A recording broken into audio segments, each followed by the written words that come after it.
Hi everybody, it's Heather at the Plymouth Library with a presentation for you about how to do a budget. This might be a really good time for a lot of people to take a look at doing a budget for the first time. So let's get started. So what is a budget? A budget is a plan that you make for how you're going to spend your money. In this case, we're talking about a household budget, so we'll be looking at how we're going to spend next month's income. A budget gives you control over your money, ensuring that it goes where you want it to go and doesn't get frittered away on who knows what. So a lot of people don't like to do a budget because they think it's limiting or they think it's a lot of work, but it's a process that you can learn to do and it becomes easier as you go, and it's very freeing. It gives you freedom to make choices on what you're spending on. It gives you a lot of freedom from stress, the stress of running out of money in the middle of the month, the stress of the bills not getting paid or bouncing checks. And it also gives you the freedom to really enjoy your spending, because when you decide on something and you budget for it, you can enjoy spending your fun money and you don't have to feel guilty about it. So the first thing to figure out when doing a budget is how much money is coming in next month. So you're going to identify your net pay, which is the take-home amount that actually comes to you in your paycheck after taxes and deductions happen. Then you have to look at how many times will you get paid during next month. So take a look at the calendar. Figure out how many paydays fall in the month, and then multiply that by how much you bring in each paycheck, and that's going to give you your budget for the month, your budget total. In the case of our example, we're imagining that our person makes $500 per paycheck, and they have 4 paydays next month for a $2,000 income that we're working with on our example. So after you know how much money is coming in, you need to start taking a look at how you will spend that money.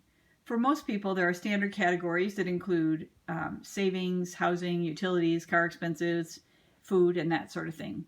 But you will personalize your budget with categories that matter to you and make it your own, based on your priorities or your spending habits.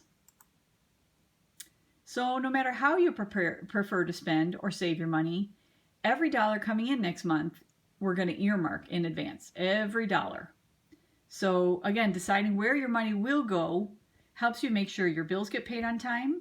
It helps make sure that your goals get the attention they deserve. And especially, it makes sure you're not spending out more than you've got coming in. So what does a budget look like? So we were working with an example of $2,000 income for next month. So we're going to take a look at each of those categories and assign how much of that $2,000 is going to each category. So you can see in our example, we gave $200 to charity and giving, $200 towards our savings, a big chunk of it, $500 towards housing, and you can see the rest of the way how we're going to divide up that money. You'll also notice in the middle there's a miscellaneous category. That's kind of like a little slush fund you want to build into each month's budget for things that come up that you're not anticipating. So now that we know how much is going to each category, we need to take a look at how much of each paycheck is going to those different categories. To do this, we need to know the date of each payday next month and the date each of our bills is going to be due or automatically withdrawn from our account. To do this, you might want to create a monthly bill calendar or a bill list. So this is what that would look like. A monthly bill calendar is just a list of the days of the month and which bills are due on which date. So you can see here, for example, phone bill that's due on the 10th, a Netflix payment that's due on the 16th, a car payment that's due on the 19th, some utilities. You'll also notice at the bottom there are a couple things that are due in the first week of the following month before the first paycheck comes in. So you'll need to make sure if anything's due on, for example, the 1st through the 6th, make sure it gets paid out of the prior month's amount so that those bills don't get overdue before you even get a paycheck. You'll also notice at the top of this monthly bill calendar, there's a space where you can write in things that are coming next month that aren't always there, but that you can anticipate. For example, if next month is May, we know Mother's Day is going to be in there. You might have somebody whose birthday is coming up, or graduation, or your annual car registration, things that don't happen every month, but that you can anticipate and plan for. If you don't want to do this in the calendar format, you would like to just make a monthly bill list. It's just a list of your bills that happen every month and when they're going to happen. So again, for example, the phone bill is due on the 10th. It's always about $40. The Netflix, the car payment, what have you. You can make yourself a list, and then you can use that tool each month when you're planning out where each paycheck's going to go. So let's do the weekly breakdown. Here are the amounts that we said that $2,000 was going to go to each category. Now we need to take a look at, for example, the first paycheck of the month, May 7th. What's going to come out of that paycheck? What's going to come out of the second, the third, the fourth? So we're going to look at our bill calendar. The first bill we see is the phone bill for $40 due on the 10th. So let's look at our monthly plan. Phone bill's a utility. If it's due on the 10th, it has to come out of this first paycheck because otherwise the second paycheck would be too late. So let's put that $40 phone bill in here under utilities. The next thing on the list, Netflix payment, $20. That's recreation, and it's due on the 16th. So let's take a look. The 14th, better put it on the 14th paycheck because if we waited until the 21st, it would be too late. So $20 for recreation on the 14th paycheck. The third item on the list, the car payment for $100. That's transportation. So let's write it in there. It's due on the 19th, so we better put it in that paycheck on the 14th.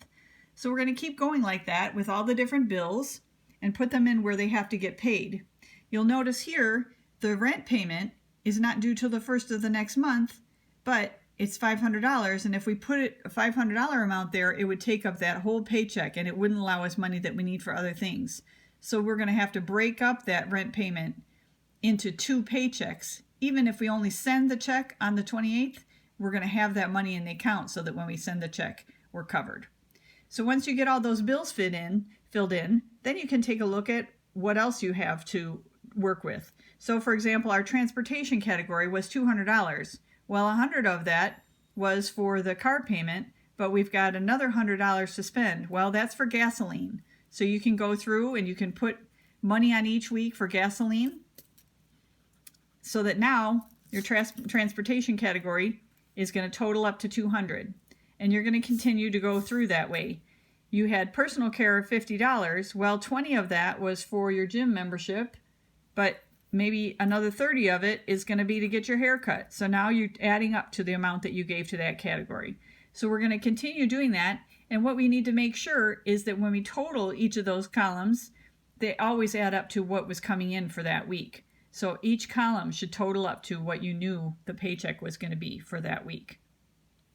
So as we continue to assign the categories, you're going to end up with something like this, where every column adds up and every row adds up to what you assign to that category.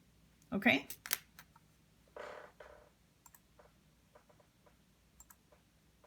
So how do you make this work for you? Well, you have to understand yourself. You have to know that what works for you is not going to be the same as what works for someone else. If you've got a coffee habit that you consider really important, well, budget for it. If you really like to go to concerts and they're kind of pricey, well, plan for it, budget for it. Plan in some fun. Don't totally deprive yourself or you won't keep budgeting. You'll give up on it. So you made a budget, so now what? So now you pay attention to your spending. You let your budget guide your actions and you track your spending to see if the actual meets the budget. If you pay attention and you start watching how your spending is, you can adjust next month's budget based on how this month went. It takes most people about 3 months at least to get a budget down to really be a good reflection of their spending habits and to make those changes that make the budget work. So don't be worried if it doesn't really go so great the first month. You're going to tweak it for the following month and the following month until you get a little better sense of things. So what happens if you spend more than you budgeted in a category? Well, if you spend more than you budgeted, then you have to lower another category. So if you went out to eat and you blew a wad that wasn't in the food budget, well, maybe next week you're going to spend less on groceries. Or maybe you're going to decide that you can wait till next month to get your hair cut or adjust another category. So it's a process of watching what you're spending and then adjusting. So you're probably going to have expenses that come up that you can't anticipate. So 2 things will help you with that. First, the miscellaneous category that I mentioned. If you build in a little bit of slush money each month, it can take care of some of those things that pop up. The other thing is an emergency fund. An emergency fund is a savings that you have for big things that come up. For example, big car repairs that you didn't anticipate, or healthcare expenses that you couldn't anticipate. But make sure that there are some things that shouldn't be emergencies because you know they're coming. For example, school supplies in the fall, taxes in the spring, birthdays, Christmas in December, your car registration. These shouldn't be coming out of your emergency fund because you know they're coming. You should write them on your monthly calendar, plan for them when they're coming. And if it takes a few months of spending, well, that's where forethought is going to help you. And you can plan for those things so that they don't pop up and put you in debt.